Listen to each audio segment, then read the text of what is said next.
যাদের পাঠানো টাকায় সচল থাকে আমার দেশের অর্থনীতি, ঠিক কিনা? তো আমি তো আমার আলোচনার মধ্য দিয়ে যুবকদেরকে ইন্সপায়ার করি।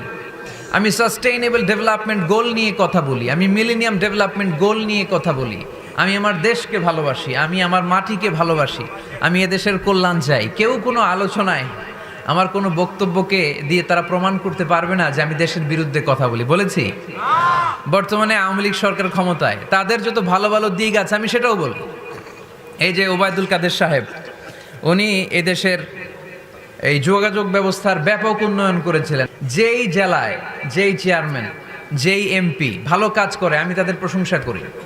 আর কেউ যদি অন্যায় করে সেটার বিরুদ্ধে বলার অধিকার আমাদের আছে না নাই?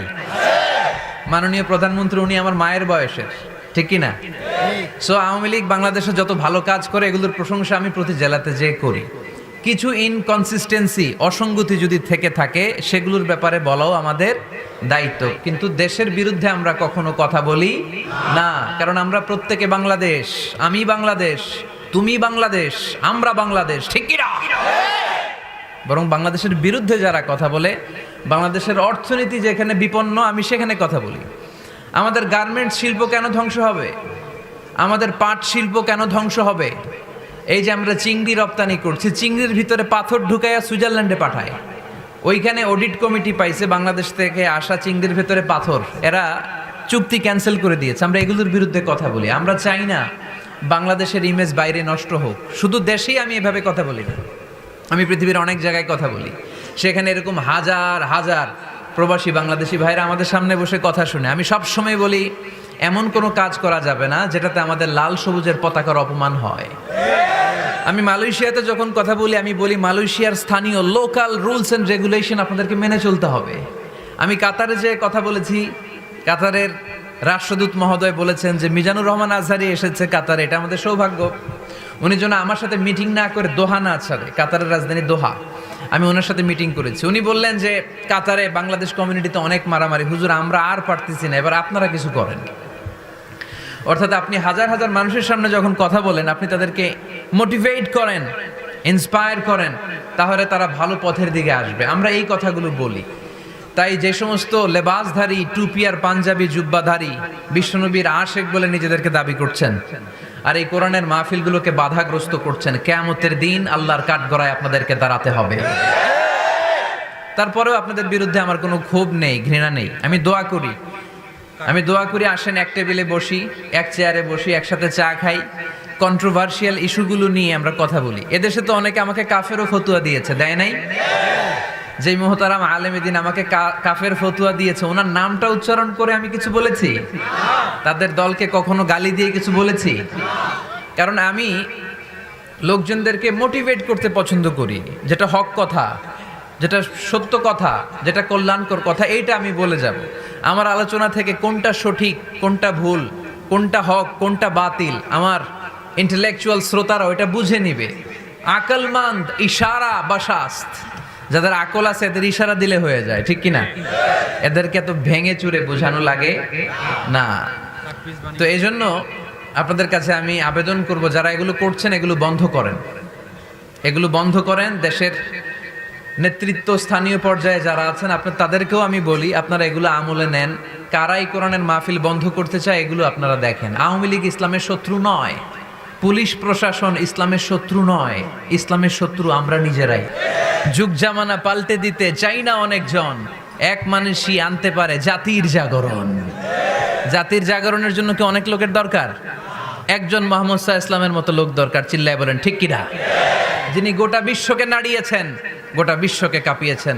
প্রথম যে নিয়ামত আল্লাহ তাআলা বিশ্বনবীর প্রতি নাজিল করলেন, আল্লাহ বললেন আলাম নাশরাহ লাকা সাদরাক, নবী আপনার হৃদয়কে কি আমি উন্মোচিত করে দেইনি?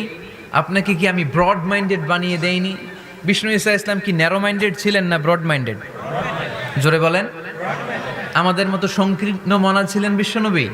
না, পাহাড়ের মতো, সাগরের মতো, আকাশের মতো বিশাল হৃদয়ের করে ওনাকে তৈরি করেছে কে? আল্লাহ বলেন তোরা আমার নবীর বিরুদ্ধে অপপ্রচার করবি, তোদের অপপ্রচারকেই আমি আমার নবীর প্রচার মাধ্যম বানিয়ে দেব। আমাদের বিরুদ্ধে অপপ্রচার করলে আমাদের লাভ না লস? আমাদের লাভ, কারণ আমাদের প্রচার কমিটি হচ্ছে ওরা যারা আমাদের বিরুদ্ধে লাগে, ঠিক কিনা? প্রত্যেকটা অর্গানাইজেশনের, প্রত্যেকটা ইনস্টিটিউশনের, প্রত্যেকের একটা পাবলিসিটির কমিটি বা টিম থাকার দরকার আছে না নাই? আমাদের পাবলিসিটি করার টিমের দায়িত্ব ওরা নিয়ে নিস। আমাদের কোনো পাবলিসিটি করা লাগে না, গোটা বিশ্বে আমাদের নাম ওরাই ছড়াই দিচ্ছে। চিল্লায় বলেন ঠিক কিনা? আল্লাহ বললেন তোরা এই কথা বলিস, তোদের মাধ্যমে আমি আমার নবীর প্রচার করব। হেরার গুহায় তোমারই ধ্যান, আসমান থেকে নামে আল কোরআন, ভাঙলো সবার ভুল তোমারই পরে, আসলো কোরআনের ছায়া তলে, খালিদ ওমর আলী আবু বকর, ইসলামী ঝান্ডা নিল যে তুলে। আল আমিন তুমি ছিলে যে সদা, সকল মানুষের তরে, হে রাসূল তোমাকে ভুলি আমি কেমন করে, হাজার ব্যথা বেদনার পরে। ফিরে আসনি তুমি আপন ঘরে, দিনের আলো তুমি ছড়িয়ে দিতে, চলে গেলে মদিনায় মক্কা ছেড়ে, হে রাসূল তোমাকে ভুলি আমি কেমন করে, হে রাসূল তোমাকে ভুলি আমি কেমন করে। ঠিক কিনা? এই রাসূলকে কি ভুলে থাকা যায়? হেরার গুহায় আল্লাহ তাআলা প্রথম কোরআনের আয়াত নাজিল করলেন, ইকরা বিসমি রাব্বিকাল্লাযী খালাক, read in the name of your lord who has created. এই আলোর বিচ্ছুরণ যখন বিশ্বনবীর হৃদয়ে লাগলো, বিশ্বনবীর কাছে সব কিছুকে সুস্পষ্ট করে দিল কে? এজন্য রব্বুল আলামিন বলেন, আলাম নাশরাহ লাকা সাদরাকা ওয়া ওয়াদা'না আনকা বিজরাক। ও নবী, আমি কি আপনার হৃদয়টাকে প্রশস্ত করার মধ্য দিয়ে সত্যকে আপনার সামনে উন্মোচিত করি নাই? সুবহানাল্লাহ পড়ে। হে নবী, সত্যকে তো আপনার সাথে আমি উন্মোচিত করেছি। আপনি বুঝতে পেরেছেন কোনটা সত্য, কোনটা মিথ্যা, কোনটা হক, কোনটা বাতিল। আমি আপনাকে আহলুল হিম্মা বানিয়েছি। আহলুল হিম্মা আর রাজুলু যু হিম্মা ইউহিল উম্মাহ, হিম্মতওয়ালা লোক সে জগৎকে নাড়িয়ে ফেলে। ঠিক কিনা? এজন্য আল্লাহ বললেন, আলাম নাশরাহ লাকা সাদরাকা ওয়া ওয়াদা'না আনকা বিজরাক। ও নবী, আমি কি আপনার হৃদয়টাকে সত্যের জন্য উন্মোচিত করে দেই নাই? সুবহানাল্লাহ পড়ে। এ হচ্ছে প্রথম নেয়ামত। ইসলামের জন্য বিশ্বনবীর হৃদয়কে উন্মোচিত করেছে কে? দুই নম্বর নেয়ামত আল্লাহ বললেন, ওয়া ওয়াদা'না আনকা বিজরাক। নবী গো, আপনার পিঠে যে চিন্তার বোঝা, ওই চিন্তার বোঝাকে নামিয়ে আমি আল্লাহ হালকা করে দিয়েছি। বিষ্ণু ইসলামের বিশাল চিন্তা। বিষ্ণু বলতেন, লা নবিয়্যা বা'দি ওয়ালা রাসূলা, আমার পরে কোনো নবীও নাই, আমার পরে কোনো রাসূলও নাই। যেহেতু উনি শেষ নবী, উনার পরে পৃথিবীতে আর কোনো পয়গাম্বর আসবে না, তাই উনার সময় থেকে শুরু করে কিয়ামত পর্যন্ত যত মানুষ এই পৃথিবীর বুকে আসবে, সব মানুষের জিম্মাদারি কার উপর? বিশ্বনবীর কাঁধের উপর। চিল্লা এখন ঠিক কিনা? এজন্য বিশ্বনবী এই দায়িত্বটারে কঠিন মনে করতেন।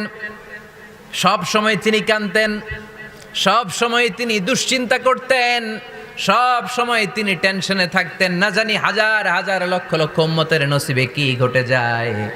আমি তো দুনিয়া থেকে চলে যাব, আমার পরে কিয়ামত পর্যন্ত যারা আসবে তাদের নসিবে কি হবে, এই নিয়ে বিশ্বনবী সব সময় দুশ্চিন্তা করতেন। এই দুশ্চিন্তার বোঝা বিষ্ণু ঈসা ইসলামের পিঠকে বাঁকা করে দিয়েছিল। আল্লাহ বললেন, নবী আপনি টেনশন করবেন না, আপনি হতাশ হবেন না, আপনার এই চিন্তার বোঝাকে আমি আল্লাহ নিজ হাতে সরিয়ে দিলাম। চিল্লায় পড়েন আল্লাহু আকবার। এজন্য আল্লাহ বললেন, আলাম নাশরাহ লাকা সাদরাকা ওয়া ওয়াদা'না আনকা বিজরাক আল্লাযী আনকাযা যাহরাক ওয়া রাফা'না লাকা যিকরাক। 3 নম্বরে আল্লাহ বললেন, নবী আপনাকে 3 নম্বর যে নেয়ামতটা দিয়েছি সেটা হচ্ছে ওয়া রাফা'না লাকা যিকরাক।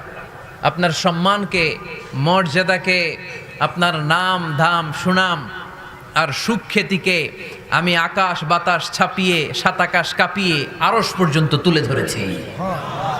I have dignified your status, O my beloved prophet Muhammad sallallahu আলাইহি ওয়াসাল্লাম, আপনার মর্যাদা অনেক উপরে, অনেক অনেক উপরে আমি নিয়েছি।